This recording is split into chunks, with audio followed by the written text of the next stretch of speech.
A couple weeks ago, we talked about the articles of impeachment that AOC brought against Clarence Thomas and Samuel Alito. And in that video, we talked about how extreme this Supreme Court has become. We also talked about how they lacked a binding code of ethics and how some sort of reform needed to be done so Americans can trust the decisions coming out of the Supreme Court. And now we actually have the President of the United States, Joe Biden, coming out and proposing 3 new reforms for this extreme Supreme Court. So let's go ahead and listen to him set up his argument as to why these reforms need to take place. But now we live in a different era.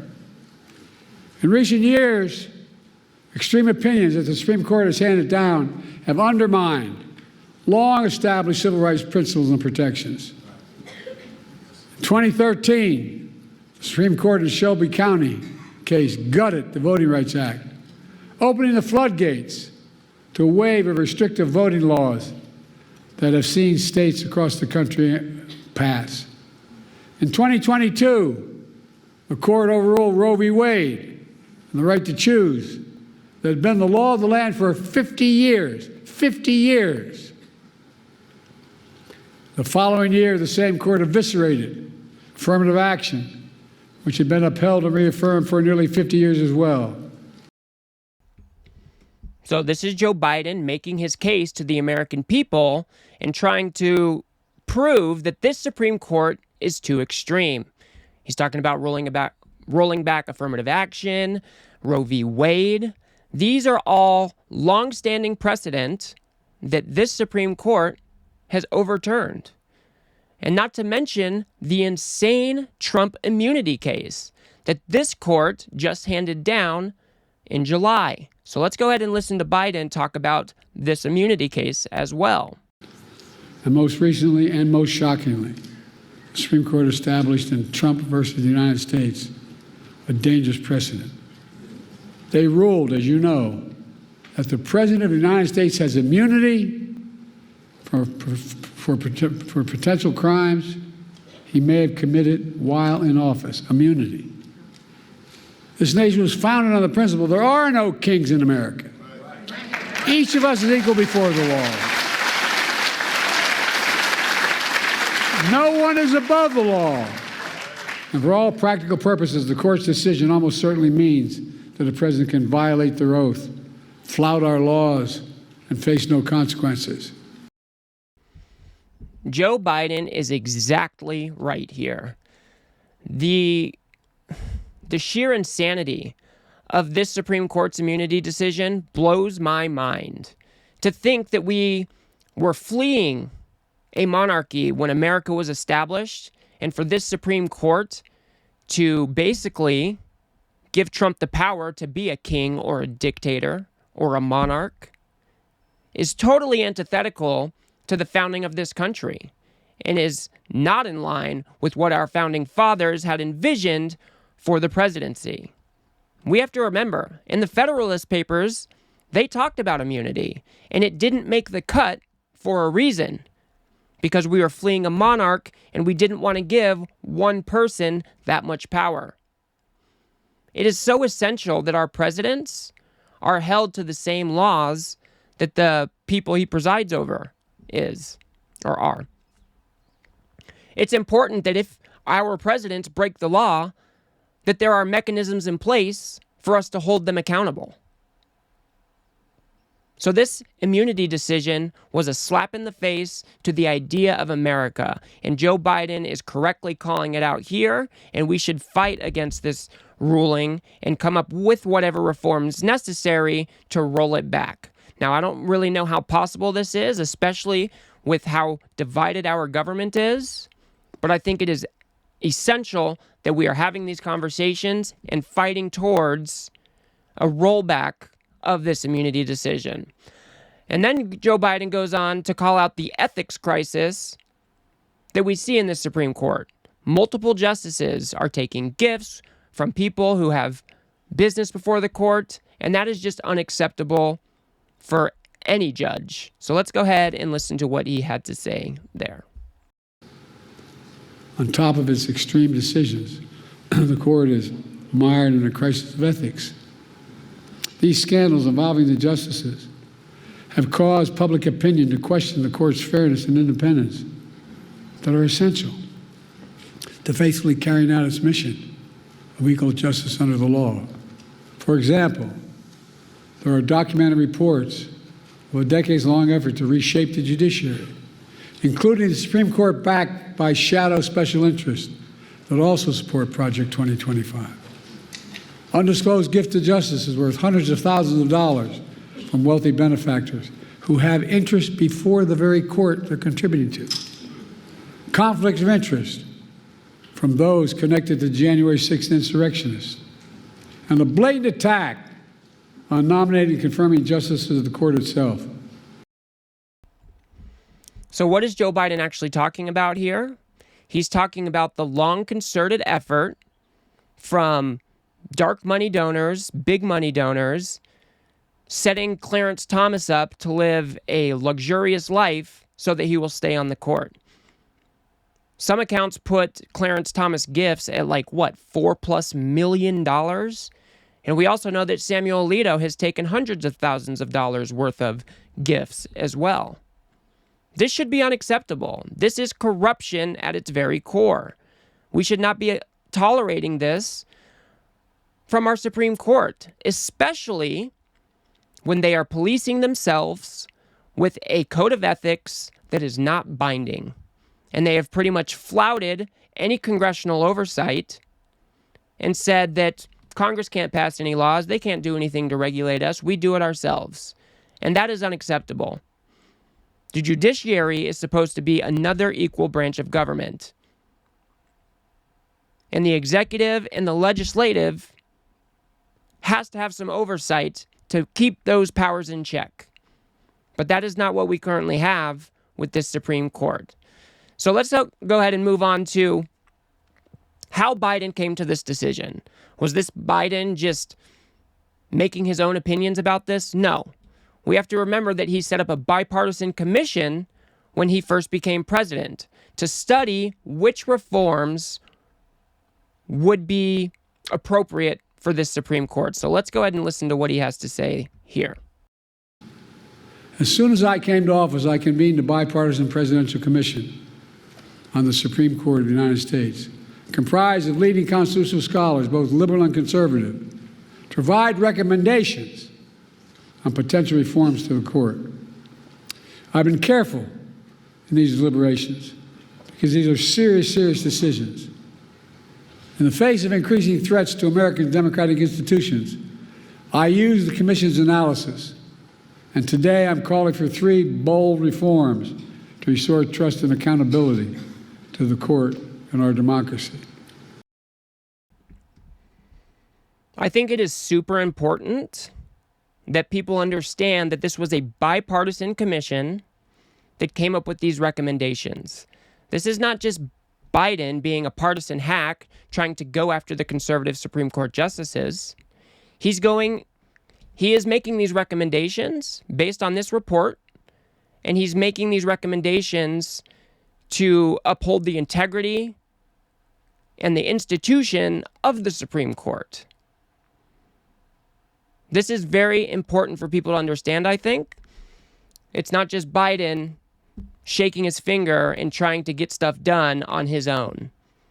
I think it was appropriate for him to set up this bipartisan commission and then take those recommendations forward. I think that is very important. So let's go ahead and listen to the first reform that he is proposing, and that would be a constitutional amendment. Let's go ahead and listen to what he has to say about that. First, I'm calling for a constitutional amendment called No One is Above the Law Amendment. It holds, and I mean this sincerely, it holds that there's no immunity for crimes former president committed while in office. I share our founders' belief that the president must answer to the law. The president is accountable in the exercise of the great power of the presidency. We're a nation of laws, not kings and dictators. He is absolutely right here. Like we talked about before, we were fleeing a monarch, and we did not want to set up a monarch here in the United States. We explicitly chose against that route. So I think it's very important that we do not give these types of powers or this type of immunity to a president, especially when we're talking about somebody like Trump, who already has authoritarian ambitions, who has already talked about getting revenge and retribution on his political opponents. Remember, Trump took this to the Supreme Court. He didn't deny the things that he did. He went and asked the Supreme Court for immunity to protect him from his wrongdoing. And the majority of Americans think that this is wrong. They do not believe that our presidents should have this type of immunity because, like Biden said, we do not elect kings and we do not elect dictators. Therefore, they should not be provided immunity as such. But let's go ahead and move on to the second reform that he talks about, which is establishing some sort of term limits. Let's go ahead and listen to him on that. The second thing I'm asking for, we've had term limits for presidents of the United States for nearly 75 years after the Truman administration. And I believe we should have term limits for Supreme Court justices of the United States as well.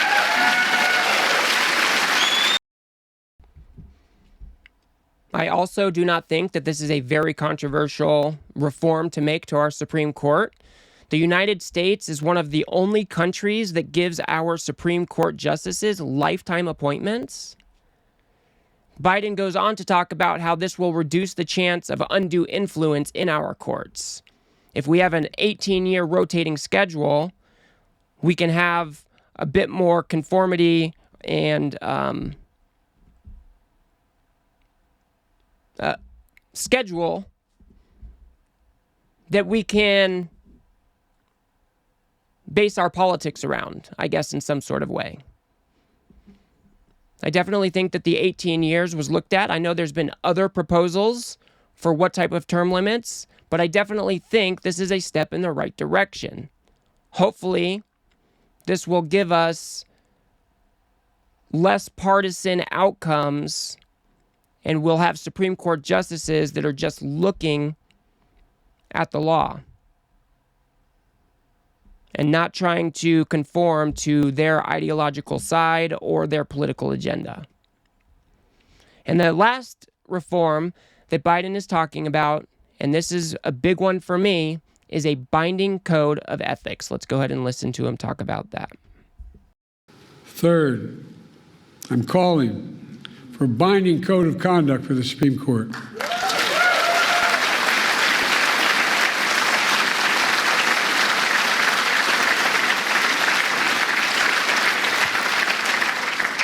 Supreme Court's current ethics code is weak and, even more frightening, voluntary.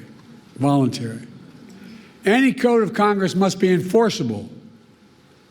Under the reform I propose, justice would be required to disclose gifts, refrain from public political activity, recuse themselves in cases in which they or their spouses have a financial or other conflict of interest. I think this is huge. And I don't think this should be controversial, whether you are a Democrat or Republican. Could you imagine if George Soros was backing efforts similar to like Project 2025, and then you had Supreme Court justices falling in line to those types of plans who are adhering to like a unitary executive theory so that Project 2025 could be carried out? Could you imagine if that story was flipped? Conservatives would lose their mind. I do not think it is unreasonable that we have a binding code of ethics or a binding code of conduct for our Supreme Court justices, especially because in the current environment, they have lifetime appointments. And for them to only voluntarily adhere to their code of conduct is just wild. No other government official or elected leaders are like that. Congress has to report any gifts like over $50, I think it is. I could be wrong on that, so fact check me. But the point is, other elected leaders, other elected officials have a binding code of ethics. They have ethics boards or committees, and they must adhere to these code of ethics. This should be simple and straightforward. It is insane to me that we give Supreme Court justices lifetime appointments and then allow them to pick and choose when they want to follow their ethics code. We should definitely be expecting more from our Supreme Court. We expect more from our other elected leaders, and we should have those types of same expectations for the Supreme Court. Otherwise, the power gets out of whack. It's out of balance. If nobody can hold the Supreme Court accountable, why would they not carry out their political agenda?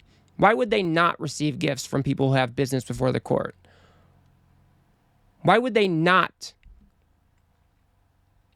It just does not make any sense. So I definitely think Biden is pushing in the right direction here. I'm really glad that it came as a recommendation from the Bipartisan Commission that he set up when he became president. I think that is crucial. And I think that all of the reforms that he is proposing should be pretty popular among the American people. We want a Supreme Court that is honest, that is following a code of ethics, and that is reading the law without, as much as possible, a political bias. That is what we should be expecting from our Supreme Court. Hopefully it goes somewhere, even though I'm not super hopeful with this divided government. But hopefully this will open up conversations or put some pressure on the court to at least establish some code of ethics that is binding or something. Something has to change because Americans do not trust this court. The approval rating for the Supreme Court is near record lows. It's hovering around 40%. That is atrocious. And we should do better here in the United States of America. So that's going to do it for me on this one, folks. If you got anything out of this video, if you could remember to smash that like button and hit subscribe, maybe share it with a friend or two, I'd very much appreciate that.